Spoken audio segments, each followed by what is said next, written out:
Assalamualaikum warahmatullahi wabarakatuh.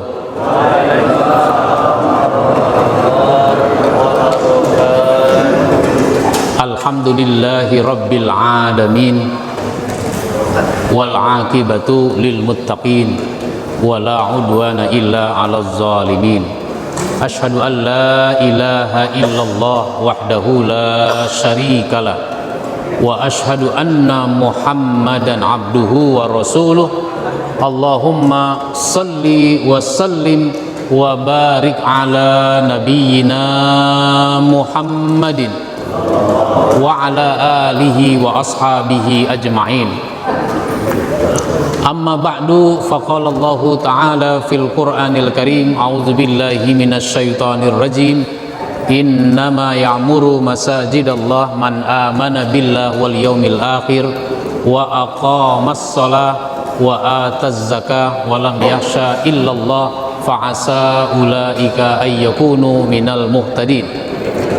Wa qala Rasulullah sallallahu alaihi wasallam, iza ra'aitumur rajula ya'tadul masjid fashhadu lahu bil iman, au kama qala Rasulullah sallallahu alaihi wasallam. Bapak-bapak, ibu-ibu, saudara sekalian, adik-adik yang saya hormati, wabil khusus para pengurus dewan masjid, para pengurus masjid, para ulama, mohon maaf tidak saya sebutkan satu persatu, namun tidak mengurangi rasa hormat.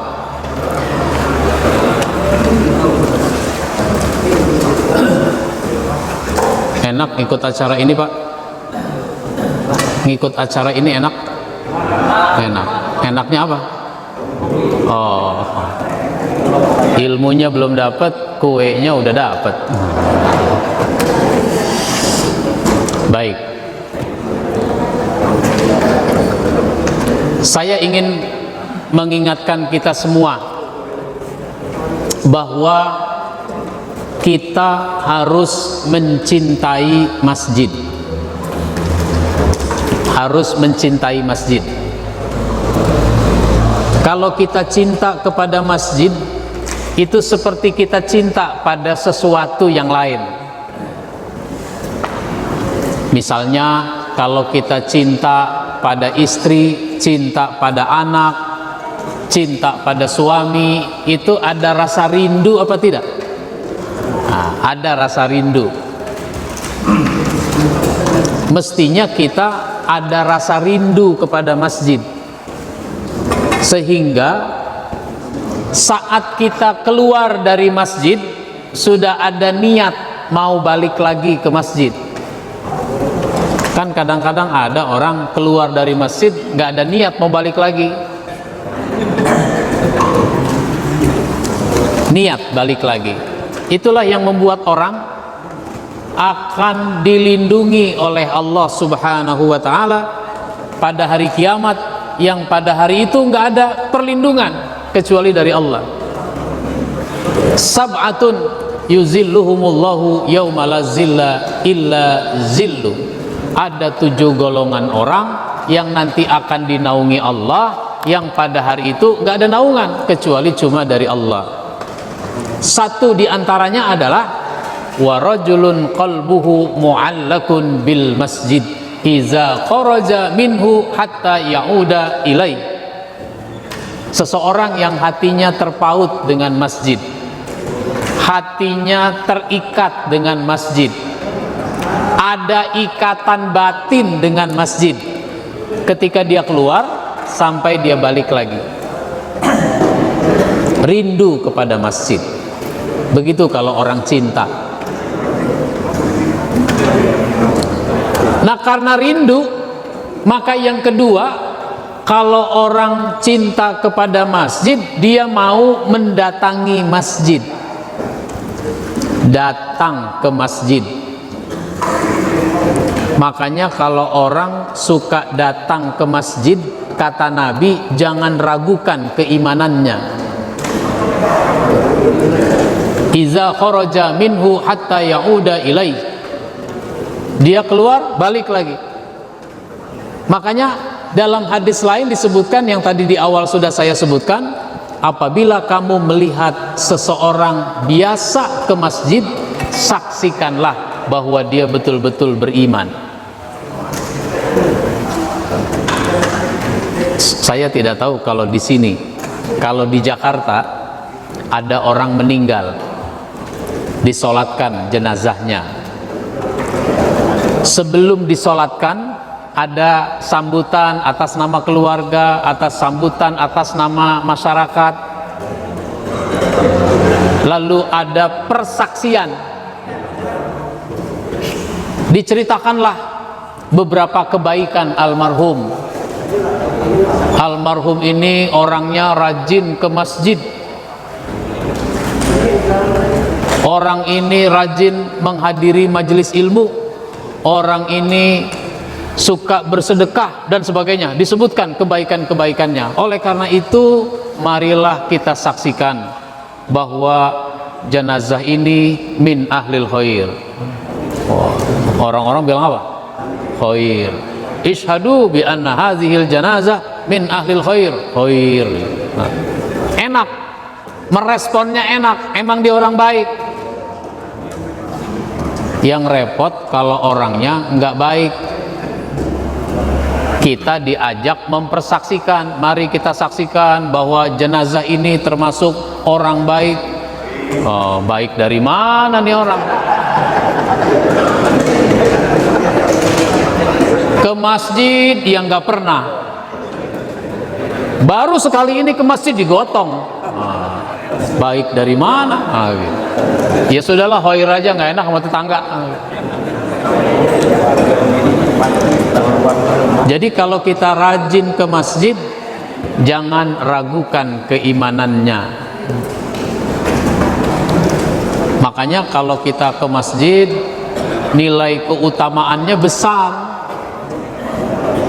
Satu langkah kaki menghapus dosa, satu langkah kaki mengangkat derajat.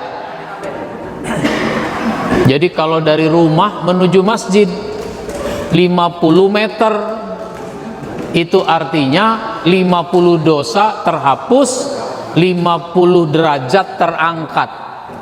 Karena satu langkah kira-kira setengah meter. Ini contoh. Jadi mau datang ke masjid, apalagi untuk sholat berjamaah. Yang males datang ke masjid, apalagi sholat berjamaah, itu orang munafik. Di zaman Nabi ada orang munafik. Si munafik ini jangankan sholat jamaah, sholat aja enggak. Tapi karena dia sudah terlanjur mengaku orang beriman, ya dipertanyakan. Begitu Pak, di zaman Nabi, kalau orang sudah menjadi sahabat, menjadi beriman, terus enggak datang ke masjid, itu dipertanyakan. Kemana si Fulan? Kemana si Fulan? Begitu, dipertanyakan. Kalau kita suka mempertanyakan apa enggak ya? Pengurus masjid itu mestinya ngecek jamaahnya, siapa yang datang, siapa yang tidak. Udah 5 hari bapak ini nggak datang. Datang ke rumahnya Pak. Pengurus masjid mestinya begitu, datang ke rumahnya. Kenapa? Udah 5 hari ini jamaah kita tidak datang, sekarang datangi, gitu. Bawa pisang 2 sisir, apa bawa duku 2 kilo, gitu. Ini datang ke rumah jamaah bawa emap. Begitu Pak. Nah, datang ke rumah jamaah bawa emap. Assalamualaikum. Waalaikumsalam. Siapa? Ya, pengurus masjid. Bawa emap. Mau ngapain? Minta sumbangan. Masuk Pak. Silahkan duduk. Pertanyaannya apa? Mau ada kegiatan apa lagi nih Pak? Nah, gitu. Habis bawa map kan gitu. Jadi bawa kantong isinya pisang 2 sisir, atau isinya duku 2 kilo. Ada apa nih Pak? Saya kangen sama Bapak, saya rindu sama Bapak. Perasaan udah 5 hari Bapak nggak kelihatan di masjid. Oh iya Pak, istri saya sakit, dirawat di rumah sakit, jadi saya nginep di rumah sakit, dampingi istri, sholatnya di musola atau di masjid rumah sakit. Oh, sekarang udah sembuh? Belum, masih di rumah sakit, cuma saya gantian aja dulu nih sama anak. Udah jenuh juga 5 hari di rumah sakit. Nah gitu, ini baru pulang. Oh gitu. Ada pengurus yang begitu Pak?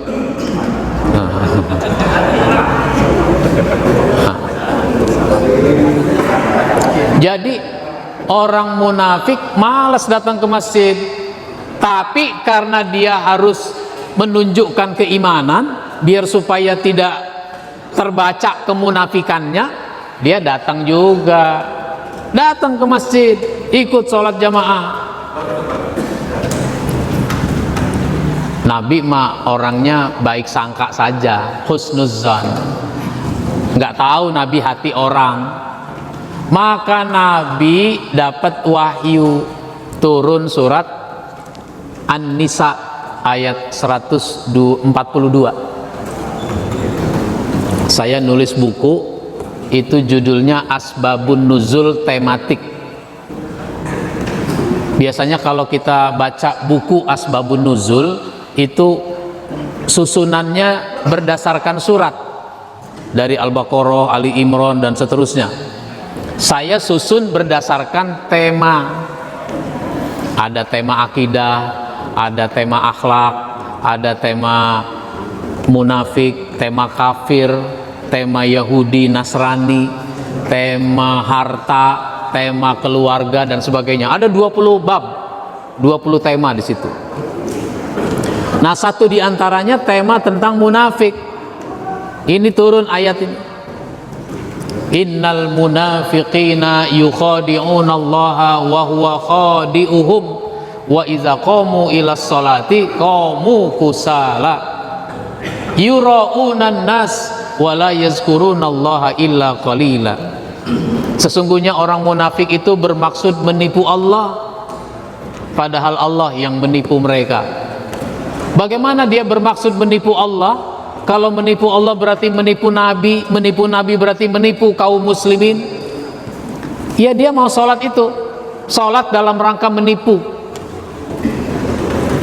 Ada nggak sholat dalam rangka menipu? Dulu waktu jadi caleg rajin banget ke masjid. Waktu jadi calon bupati wali kota datang ke masjid, keliling masjid. Udah jadi datang apa enggak?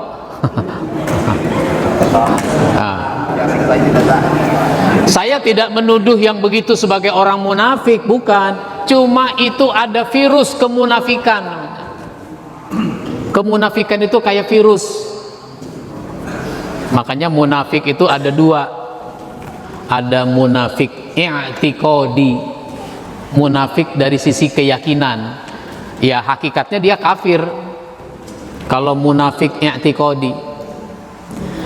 Tapi ada munafik amali, amalnya, perbuatannya yang mencerminkan kemunafikan. Nah, ini yang namanya virus kemunafikan. Nah, apabila dia berdiri untuk sholat, dia berdiri dengan perasaan yang malas. Malas dia. Dan dia tidak menyebut nama Allah, dia tidak berzikir kecuali sedikit.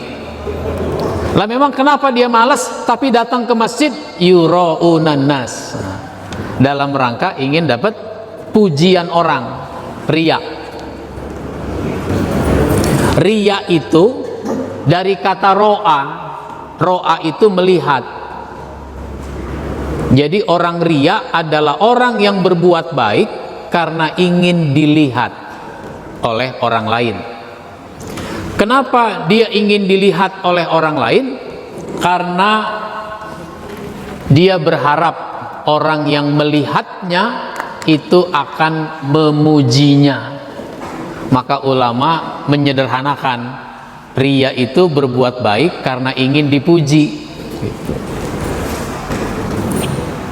Tapi Pak, tidak semua amal bisa disembunyikan.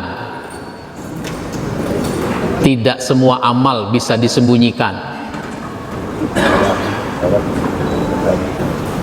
Kalau sholat tahajud disembunyikan, iya. Jangan ngomong-ngomong. Ini kadang-kadang habis sholat tahajud nulis status Facebook. Indahnya malam ini bertahajud. Nah, gitu. Motivasi, Pak. Nah, oh, memotivasi orang lain.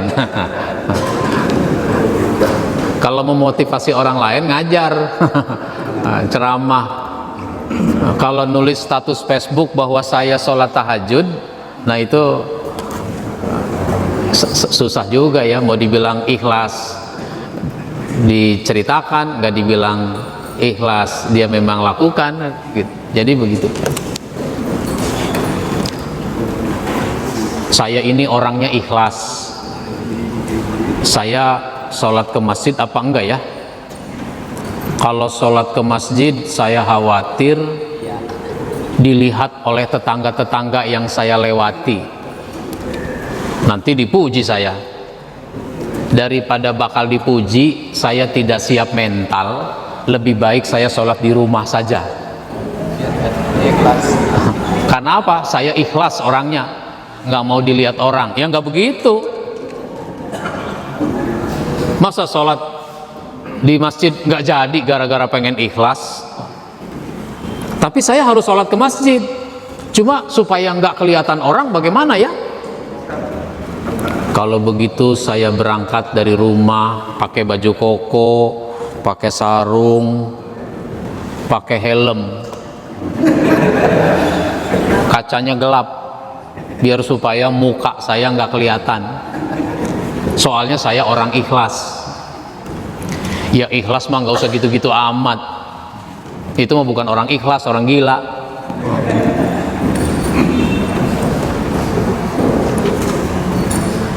Orang gila menikam ustad. Nah, gitu. Begitu Pak. Jadi kalau kita malas datang ke masjid, kalau jamaah kita malas datang ke masjid, itu namanya ada virus kemunafikan di dalam hatinya. Hatinya sakit. Saya mau terbitkan buku, udah selesai di setting. Itu judulnya Hati Sang Penentu. Hati Sang Penentu. Baik dan buruknya orang sangat tergantung pada hatinya. Saya juga mau terbitkan buku Manajemen Majelis Taklim. Udah selesai juga di setting, bareng ini. Ya, bareng. Mudah-mudahan segera terbit. Bukunya tidak tebal. Baik, jadi asbabun nuzul itu begitu tadi. Luar biasa Pak, orang munafik meskipun malas demi kemunafikan ternyata datang ke masjid. Nah itu gitu. Orang kampung kita kalau malas datang nggak ke masjid? Enggak. Tapi saya tidak bermaksud masih mendingan orang munafik daripada orang kampung kita. Enggak begitu maksudnya. Tapi begitulah orang munafik. Untuk maksud kemunafikan, meskipun malas ke masjid, dia datang. Nah begitu. Jadi kalau kita cinta kepada masjid, mau datang ke masjid. Itu yang kedua. Yang ketiga, kalau kita cinta kepada masjid, kita mau berkorban. Biasanya kan kalau cinta ada pengorbanan. Maka kalau kita cinta kepada masjid, kita mau berkorban dengan masjid, berkorban untuk masjid. Berkorban apa? Berkorban dengan tenaga. Berkorban dengan tenaga. Karena datang ke rumah menuju masjid itu pakai tenaga. Ada yang jalan kaki, ada yang naik motor, ada yang bawa mobil. Ada yang nanya, Pak Ustadz, mana yang lebih baik? Naik motor apa jalan kaki? Nggak usah mana yang lebih baik. Yang baik datang ke masjid. Mau jalan kaki kek, mau naik motor kek, oh gitu. Mau naik sepeda kek. Ya memang ada keutamaan jalan kaki. Satu langkah menghapus dosa, satu langkah mengangkat derajat. Makanya ada sahabat meskipun jauh jalan kaki dia. Tapi ada juga sahabat yang naik onta. Naik onta ke masjid. Yang naik onta itu mau melewati yang jalan kaki. Lalu dia ngajak, ayo Pak, bonceng. Kira-kira begitu kalau bahasa naik motor. Ayo bonceng. Enggak, saya jalan aja, silakan. Nah itu begitu. Saya jalan aja. Kalau kita jalan kaki, kita yang sehat. Kan jalan kaki sehat Pak. Kita yang sehat. Kalau onta yang jalan kaki, onta yang sehat. Jadi kalau mudah menjangkau masjid, sudah jalan kaki saja. Kan ada tuh bapak-bapak suka cerita, enak pagi-pagi jalan kaki, seger rasanya badan. Sekilo, 2 kilo jalan kaki, berkeringat, enak. Nah, habis itu minum kopi, makan nasi uduk kalau di Jakarta. Enak. Jalan 2 kilo, 3 kilo, nyampe. Masjid 50 meter nggak nyampe. Gimana nih orang? Jalan sampai ke Tugu nyampe. Masjid 50 meter dia nggak nyampe. Begitu. Berkorban dengan tenaga, berkorban dengan waktu. Ya kalau kita sholat di rumah 5 menit selesai. Tapi kalau kita sholat ke masjid 5 menit aja jalannya, nunggunya 5 menit, 10 menit. Udah gitu imam bacanya panjangan dikit. Kalau standar kita wal asri, imamnya sabihis. Nah itu begitu. Berkorban dengan waktu. Pulang lagi, jalan lagi. Nah itu waktu lagi. Apalagi jadi pengurus. Jadi pengurus masjid itu harus mau berkorban dengan waktu. Datang ke rumah jamaah itu tadi. Itu berkorban dengan waktu. Udah tanya aja WA. Kemana aja Pak? Enggak ke masjid. Lagi ke rumah sakit. Istri saya sakit. Oh ya udah selesai. Pisangnya dikirim nggak? Enggak. Orang sekarang begitu. Jadi datang tatap muka itu tetap penting. Jangan nungguin corona selesai baru mau datang. Kapan selesainya? Nggak jelas. Datang aja dengan standar protokol diperhatikan. Begitu. Maka saya suka mengatakan menjadi pengurus masjid itu sepenuh jiwa. Sepenuh jiwa. Enggak mesti sepenuh waktu. Soalnya ada orang diminta jadi pengurus, nggak mau, Pak jadi pengurus masjid ya. Enggak, jangan. Emang kenapa? Saya masih kerja, sibuk, urusan banyak, nanti saja kalau sudah pensiun. Oh itu bahaya Pak. Bahaya kenapa? Itu nanti terbentuk pikiran di kalangan anak-anak muda bahwa masjid itu urusan pensiunan.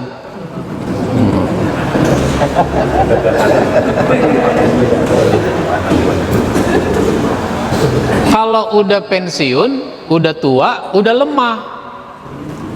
Udah lemah. Apalagi udah kena asam urat. Bapak kemana aja nggak kelihatan, asam urat lagi kumat, nggak bisa jalan. Nah, udah gitu kena saraf kejepit. Saraf kejepit, akhirnya apa? Kalau sholat ruku susah, sujud apalagi, duduk berat. Nah itu begitu. Sampai sholat jenazah dia nggak datang juga. Ada jamaah meninggal, sholat jenazah nggak datang. Kemana Pak? Tadi nggak datang sholat jenazah.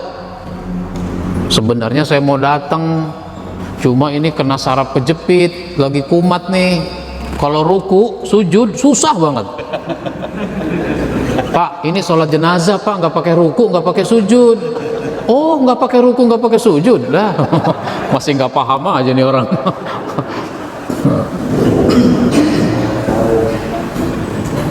Ada Pak orang nggak paham sholat jenazah?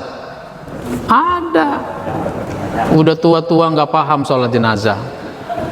Saya pernah diminta menseleksi karyawan Telkom untuk berangkat haji atas biaya dinas. Kan diseleksi itu, masa kerjanya udah berapa tahun, paling dikit masa kerjanya 15 tahun. Ya kalau dia masuk kerja umur 25 kan paling muda 40 tuh yang diseleksi gitu. Ini ada peserta umurnya 50. Oh. Bapak bisa baca Quran?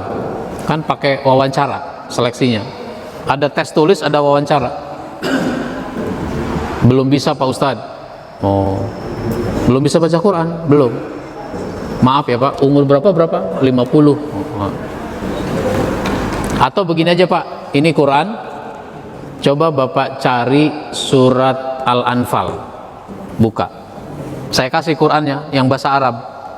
Kan ada Quran terjemah, ini Quran bahasa. Kalau Quran terjemah kan ada tulisannya surat Al-Anfal gitu kan. Bapak, surat Al-Anfal coba cari. Dibolak-balik dari depan sampai ke belakang, nggak ketemu itu Pak. Ah, ini Pak, surat Al-Anfal. Nih saya bukain. Coba baca ayat 10. Nggak ketemu juga. Bapak bisa sholat jenazah? Bisa. Pernah ikut? Pernah. Berapa rakaat? 4 katanya begitu.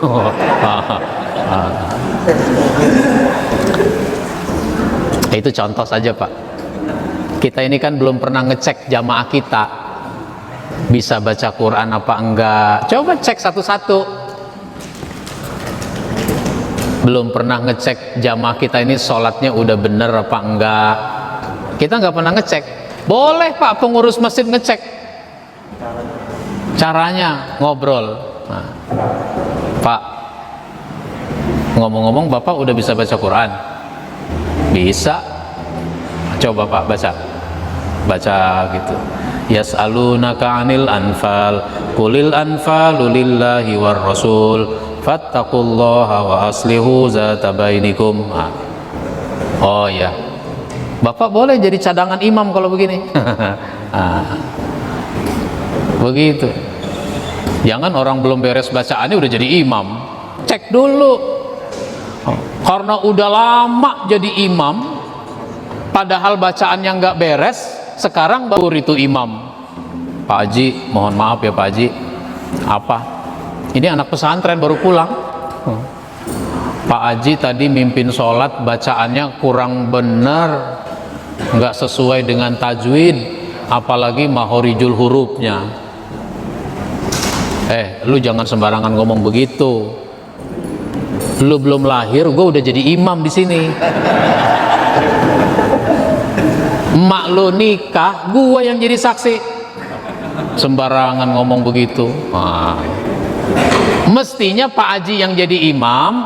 Alhamdulillah, ini dia anak muda yang Pak Haji tunggu.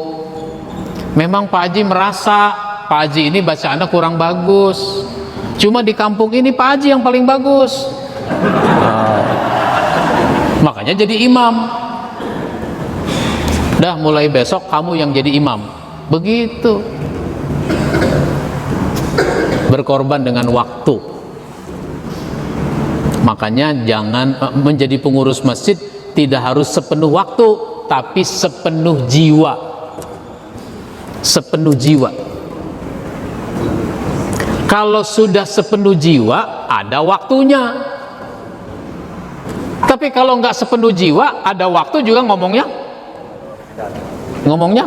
nggak ada waktu gitu. Ada orang jiwanya jiwa bola. Maksudnya apa itu? Seneng banget nonton bola gitu. Seneng banget nonton bola. Jam 1, jam 2 malam ada waktunya buat nonton bola. Kalau saya suka nonton bola, tapi nggak jiwa bola kayak begitu. Jam 1, jam 2 malam ngapain saya nonton bola? Saya nggak mau. Saya lebih suka nonton beritanya pagi-pagi. Pagi-pagi ada berita olahraga tuh di TV. Saya lebih suka nonton berita sepak bola itu. Kenapa? Golnya cepet. Kalau siaran langsung udah 45 menit belum ada gol juga. 80 menit belum ada gol juga. Gitu. Baru tercipta gol injury time. Nah, gitu. Jadi sepenuh jiwa, nanti ada waktunya. Jadi berkorban. Jangan katakan gak punya waktu. Untuk yang lain aja berkorban. Untuk sekedar hobi orang berkorban. Bapak kemana? Mancing. Hobinya mancing, berkorban dengan waktu dari pagi sampai sore mancing. Kalau saya, mendingan saya beli ikan di pasar. Kalau saya. Tapi kan namanya orang, ya nggak apa-apalah mancing, gitu. Tapi masa mancing sampai nggak tahu waktu? Nah, begitu Pak. Berkorban dengan waktu, berkorban dengan dana. Masjid kan pasti membutuhkan dana. Nah, berkorban dengan dana.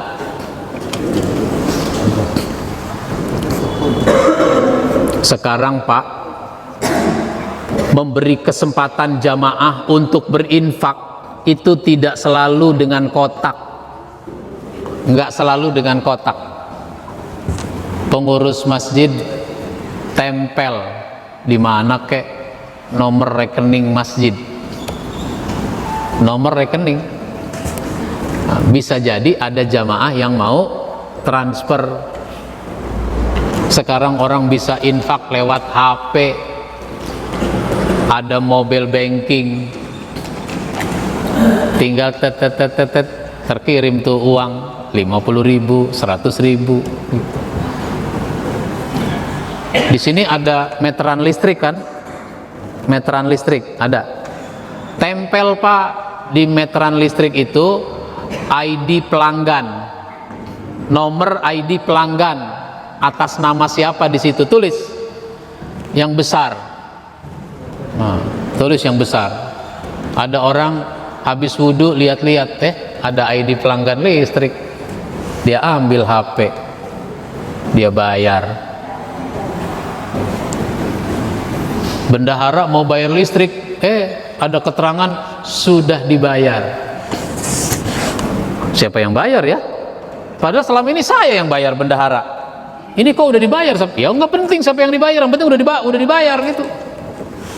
Itu contoh. Itu juga dapat dana namanya, berkorban dengan tenaga, dengan waktu, dengan apa saja, termasuk biaya.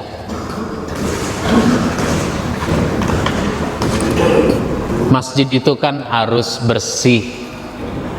Masjid harus bersih. Siapa yang membersihkan? Nah, selama ini kita bilang marbot. Dia bekerja membersihkan masjid. Karena dia bekerja membersihkan masjid, kasih honor. Si marbot tuh dikasih honor. Masa sih pakai honor segala? Kan di masjid mah harus ikhlas. Ya kalau ikhlas kerja bakti rame-rame.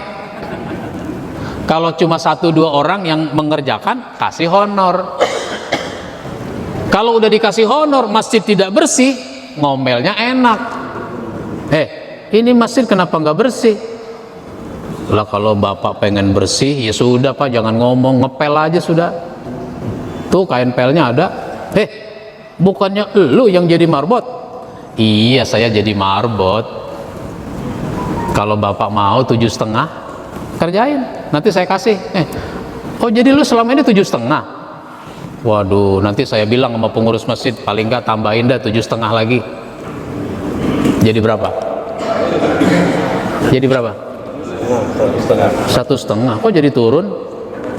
7,5 tambah 7,5, kenapa jadi 1,5? Itu namanya turun. 7,5 tambah 7,5, kenapa jadi 1,5? Belajar matematika apa enggak?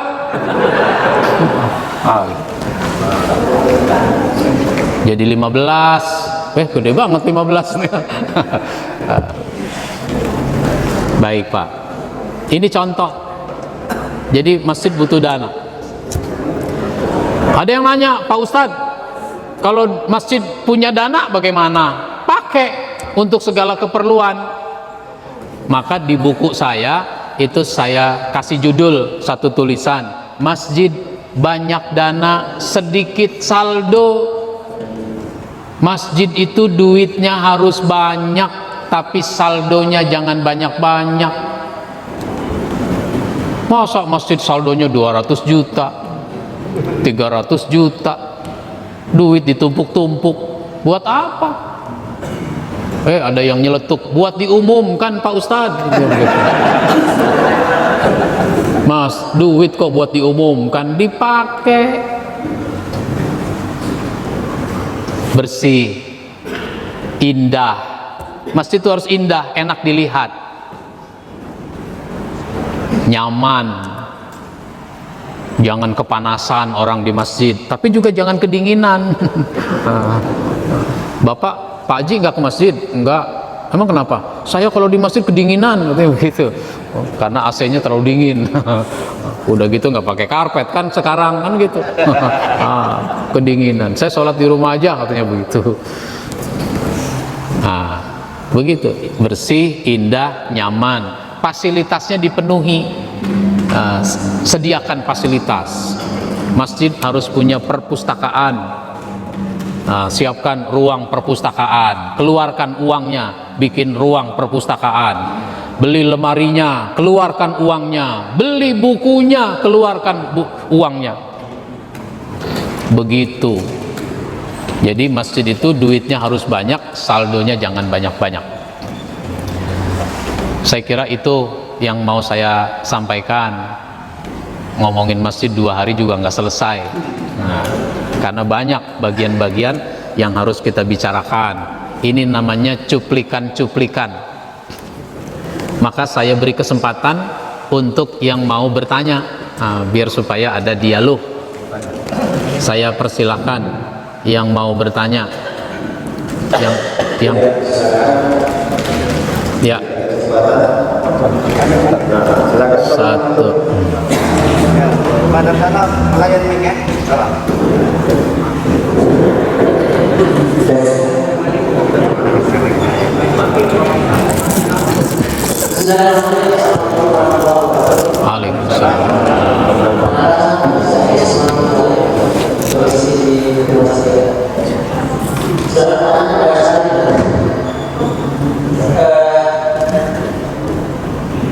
Sebelumnya saya pernah menjadi organisasi salah satu organisasi di federasi air di bidang divisi penerimaan penerimaan atau penerimaan pelayanan penerimaan PBB dari 3%. Pertanyaan kecil bagi semua apakah DNI dalam rangka menanamkan visi misi agar sama dalam mensejahterakan kita dengan setiap tahun Bahkan sampai dibiasakan kali setiap masjid melakukan sesali balik. Yang seharusnya sesali balik sekali, kemudian jadi aplikasi tidak ada apa. Lalu setiap sesali balik menjadi sesuatu, sehingga tidak ada sesali balik terus menjadi itu dan sesuatu. Tidak ada realisasi. Nah, apakah BMI sudah ada fasilitas untuk pelatihan pengelola masjid sehingga teman-teman masjid bisa sewaktu-waktu membutuhkan manajemen pengelola masjid, jadi tidak perlu mencari kesalahan. Demikian. Baik. Waalaikumsalam. Pengurus masjid selama ini memang belum ada kesamaan persepsi, kesamaan pemahaman mau dibagaimanakan ini masjid. Lah untuk itu perlu ada pembekalan pengurus masjid. Orang mau kerja di Indomaret itu ada sekolahannya. Mau kerja di hotel ada sekolahannya, minimal SMK. Mau kerja ngurusin taman, ngurusin hutan, ada sekolahannya. Lah ini ngurusin masjid kenapa nggak ada sekolahannya? Nah, makanya masjid diurusnya nggak karu-karuan, karena pengurusnya belum disekolahin. Gitu. Oleh karenanya saya di Jakarta itu bikin namanya Sekolah Manajemen Masjid. Program berupa kursus, satu angkatan 4 bulan, belajarnya seminggu sekali, bayarnya 1 juta, dapat buku. Kok bayar? Ya karena nggak ada biaya dari mana-mana. Makanya ada masjid yang mengutus peserta bayar pakai kas masjid, nggak apa-apa. Jangan kalau nggak ada dana dari pemerintah nggak ada kegiatan, nggak ada jalan. Ya nggak begitu. Jangan nungguin dana pemerintah. Sekalipun dikasih dana pemerintah sekali saja setahun. Jumlahnya juga nggak banyak, pakai laporan lagi. Ribet. Jadi pengurus DMI itu harus sering-sering mengadakan pembekalan pengurus, pelatihan pengurus. Misalnya sekali pelatihan 2 hari khusus, itu 2 hari dibahas, tanya jawab segala macam, diskusi. Nah, misalnya begitu pembekalan. Terus pengurus masjid juga baca bukunya. Saya nulis buku tentang masjid itu ada 8 judul buku senilai 265.000. Terus apa lagi? Diskusi di lingkungan masjid. Nah, studi banding itu seringkali orang cuma mau piknik. Mau piknik. Ya nggak apa-apa, mudah-mudahan ada pencerahan. Mestinya sesudah studi banding pulangnya diskusi. Bagaimana kita ambil pelajaran dari Masjid Jogokarian misalnya? Apa yang bisa kita terapkan di sini? Kata yang satu, yang gampang-gampang aja dulu. Apa itu? Ngasih makan habis sholat subuh. Gampang itu. Ngasih makan habis sholat Jumat, gampang itu. Pendataan masjid, pendataan jamaah, wah itu mah susah. Pendataan jamaah nggak ada. Jadi mulai langkah-langkah perbaikan. Jadi samakan persepsi, perkokoh motivasi, terus rumuskan konsep-konsep pengembangannya. Kalau studi banding jangan kayak anggota DPR. Anggota DPR itu pergi ke luar negeri, pergi kemana, pulangnya bukannya bikin konsep, pulangnya ngomong apa? Wah, kayaknya negara kita nggak mungkin kayak begitu, katanya begitu. Kalau banyak studi banding itu pulangnya merumuskan sesuatu gitu. Kalau Pak Anies Baswedan itu nggak perlu studi banding. Kenapa? Sebelum jadi gubernur dia sudah di luar negeri, ada sekolah apa segala macam gitu. Udah kemana-kemana, jadi tinggal terapkan. Jadi mumpung Bapak belum jadi gubernur wali kota, Bapak keluar negeri sekarang.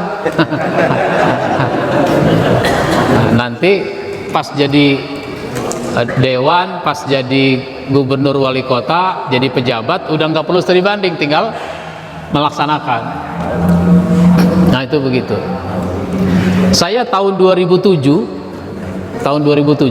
itu dakwah di Jepang.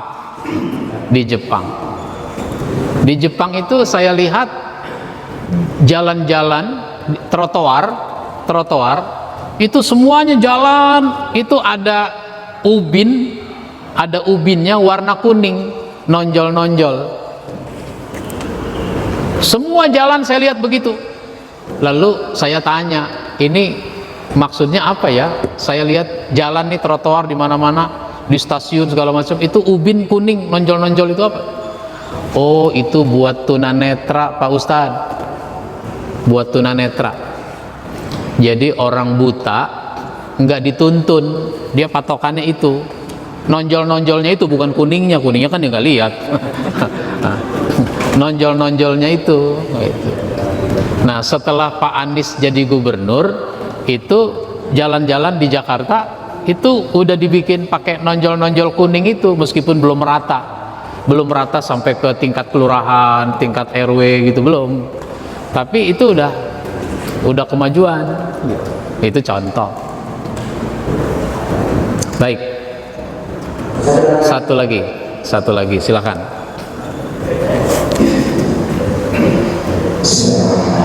Assalamualaikum warahmatullahi wabarakatuh.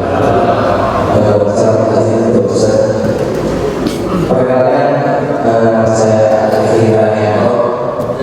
Anda juga salah satu anggota dari Bapak Kapolri di bidang kebudayaan, dan juga saya anggota Islam Karena ada satu pertanyaan di sini. Kami selaku bidang kebudayaan,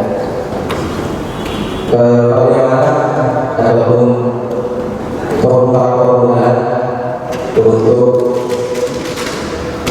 supaya masing-masing ini pemuda yang aktif dalam membangun masjid. Karena terlihat kasusnya masing-masing ini kan vakum dalam negara bermain masjid atau pengurusan bermain masjid. Saya sampai sekarang masih bingung Ya.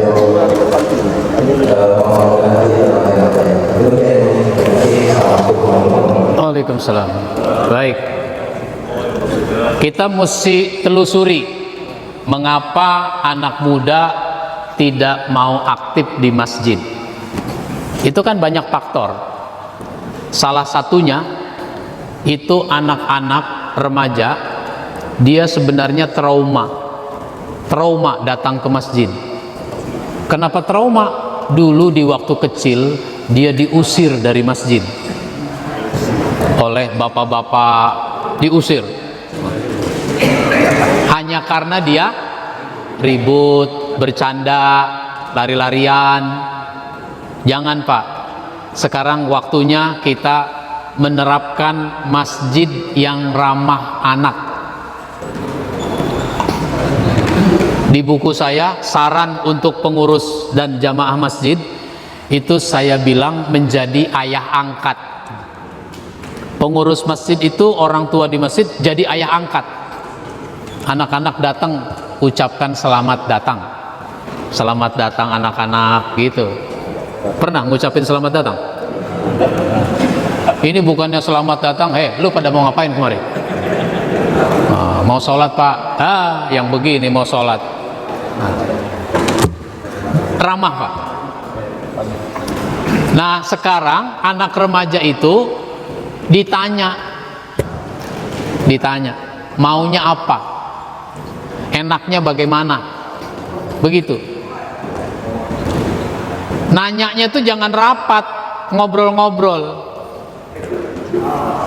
sediain kopi, nah, dan seterusnya, kasih kue, tanya, nanti diterapkan sehingga nanti remaja masjid kegiatannya nggak hanya pengajian. Ayo ke masjid, ada pelatihan editing video, pelatihan editing video. Ini ada kamera, ayo latihan, nanti diedit, tayangkan di Facebook, tayangkan di YouTube gitu, sehingga nanti ini siapa namanya dari Al-Falah ini nanti nggak dia saja sendiri yang bisa, ada yang lain-lain.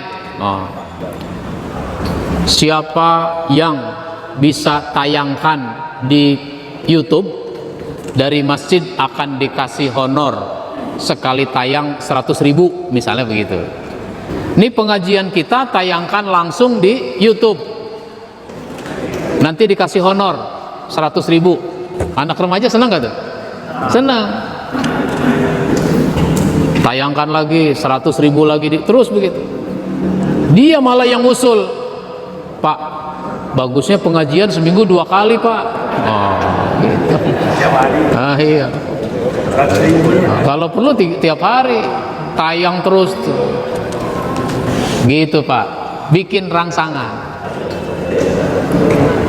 Apa sih yang mereka mau? Itu didengar, ditampung. Perlu dialog, perlu ngobrol. Nah, diantaranya begitu. Baik. Masih cukup? Satu ini. Oh, tak ada apa-apa, dekatkan deh, 2 ini. Kalau ada 2 pertanyaan, satu-satu ya. Oh iya, bagi pemuda. Ya, pemuda.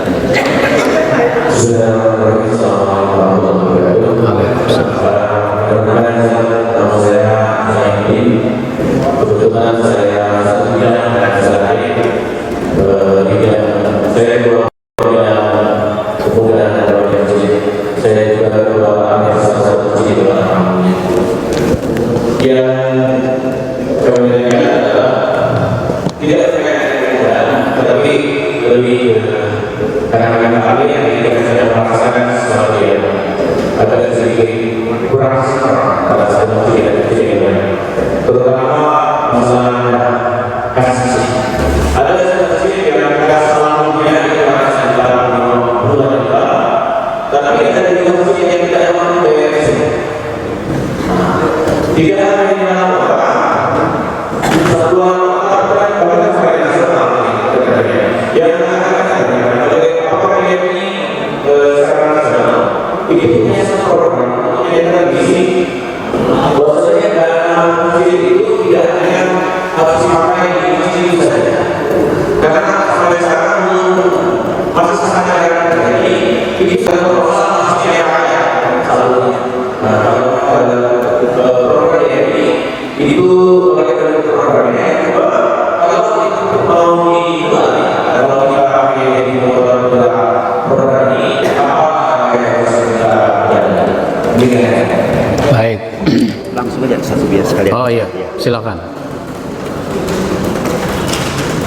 Terima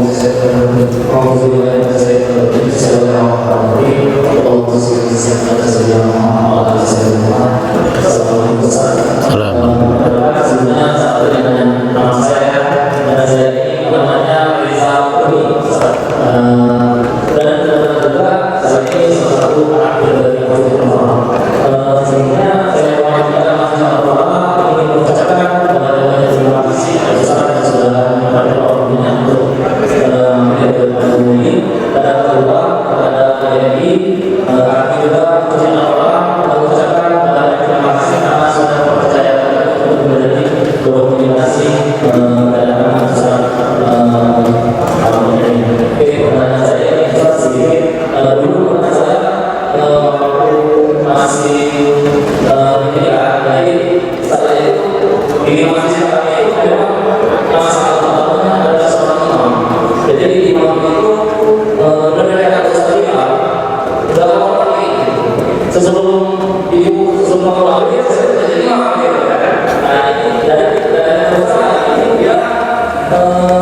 Kalau masjid tidak punya cukup dana, itu kan harus dicek, diteliti mengapa dananya tidak banyak. Jamaahnya apa semuanya miskin? Kan gitu. Kalau jamaahnya miskin semua, emang di situ daerahnya di bawah garis kemiskinan, nah ya itu harus dibantu dan diatasi kemiskinannya. Tapi bisa jadi orang tidak mau berinfak karena pengurusnya nggak bisa dipercaya. Nyumbang buat masjid mah nggak usah banyak-banyak, 1.000 aja, 2.000 saja. Padahal dia punya uang 20.000 dia bisa, 50.000 dia bisa, tapi nggak mau. Jadi mungkin saja pengurus nggak dipercaya. Nah, saya kalau mengisi acara-acara pelatihan seperti ini, itu mesti saya ngomong juga soal dana kayak tadi itu.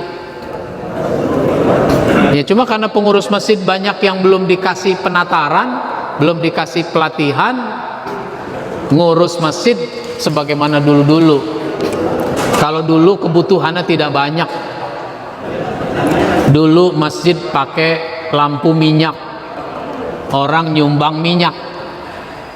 Zaman saya kecil ngaji nggak bayar guru, cuma bawa minyak tanah. Ya, bawa minyak tanah seminggu sekali sebotol. Murid ngajinya ada berapa? 50 botol. Minyak tanah udah cukup tuh buat seminggu gitu. Jadi harus disiasati. Maka pengurus masjid harus diberi pengertian. Dalam konsep saya, masjid kaya bantu masjid miskin. Tapi bantu itu nggak mesti ngasih uang. Bisa saja dalam bentuk program. Ayo Pak, kita bikin pelatihan khotib. Dari masjid Bapak kirim 2 orang, masjid Bapak 2 orang. Ada 30 masjid, terhimpun peserta 60 orang, gratis. Biayanya dari mana? Dari masjid sini. Masjid sini duitnya banyak, pesertanya dikasih makan, dikasih ilmu, dikasih buku gitu. Nah itu begitu. Ini soal masalah dana. Tadi soal apa tuh lupa. Imam, ya namanya dosa mah tanggung sendiri-sendiri. Kalau kita berbuat salah nggak bisa kita menanggung dosa orang lain. Tapi kalau urusan sholat berjamaah itu tanggung jawab imam. Dia yang jadi imam, dia bertanggung jawab. Kalau dia salah, tanggung jawab dia. Ya kalau jamaah salah, tanggung jawab jamaah. Nah gitu. Oleh karenanya secara bertahap imam itu ditambah, jangan cuma satu-satunya, tambah lagi satu yang bacaannya lebih bagus, sehingga orang punya perbandingan. Dulu waktu presidennya Soekarno sama Soeharto, itu orang nggak punya perbandingan. Sekarang presiden keberapa ini? Itu mulai dibanding-bandingkan, enakan presiden yang dulu ya. Gitu. Ada yang ngomong begitu. Imam begitu juga.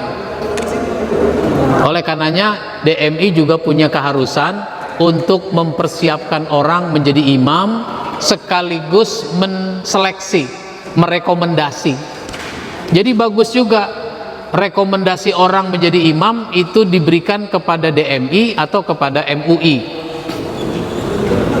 Jadi orang di pengurus masjid mengajukan, Pak ini calon imam, tolong diseleksi, direkomendasi layak apa tidak.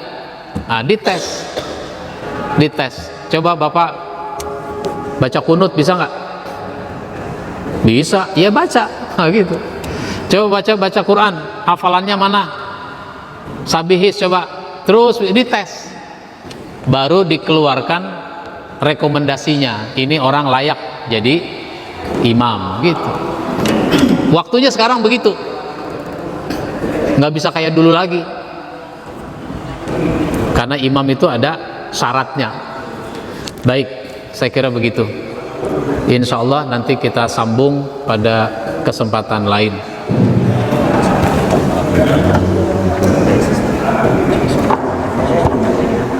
...120 Bukan yang 54. yang 2 poin 4 poin itu 125 satunya.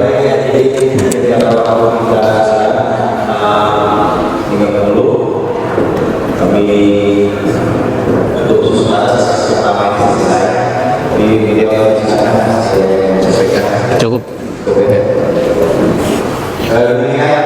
Alhamdulillah sesi kedua adalah menjadi yang lebih bisa berjalan dan bisa beliau sampaikan kalau cuplikan dan cuplikan pertamanya tidak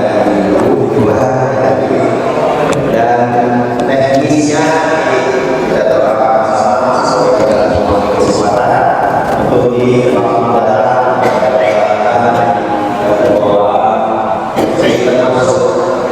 pengurusnya saya ini akan bisa mencapai saya dan beberapa tadi dan mana saya dan di luar saya silakan dalam beberapa bulan ke depan bagi akhir yang pada kesempatan untuk bersama-sama bisa demikian.